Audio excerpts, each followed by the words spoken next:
7% vote নিয়ে যে এত আশাবাদী এটা আমরা একটা কল্পনা করতে পারছি না। তারা বলতে চাচ্ছে যে আমরা পরের তেলে মাছ ভেজে খাবো। সারা বাংলাদেশে তো জামাতের প্রার্থী মনে করেন 10 থেকে 12টা আসন পাই। তারপরেও আমরা মনে করি সারা বাংলাদেশে 7% ভোট জামাতের আছে, কিন্তু তারা এই 7% ভোট নিয়ে যে এত আশাবাদী এটা আমরা একটা কল্পনা করতে পারছি না।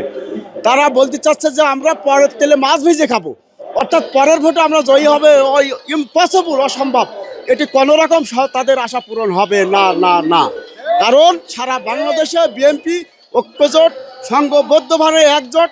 আমরা তারেক জিয়ার সৈনিক, মরহুমা বেগম খালেদা জিয়ার সৈনিক, শহীদ প্রেসিডেন্ট জিয়াউর রহমান সৈনিক। এই পুরো বাংলাদেশটা কিন্তু শহীদ প্রেসিডেন্ট জিয়াউর রহমানের, তিনি স্বাধীনতার ঘোষক ছিলেন এই বাংলাদেশে। আমরা ধানের শীষ ব্যতীত কোনো বিকল্প, আমরা কোনো প্রতীক আমরা চাই না। আমরা সবাই ধানের শীষের প্রতীকী অঙ্গীকার। ধানের শীষ প্রতীক আগামী দিনে বিপুল ভোটে জয়যুক্ত করে আমরা তারেক জিয়ার হাতকে শক্তিশালী করবো ইনশাআল্লাহ।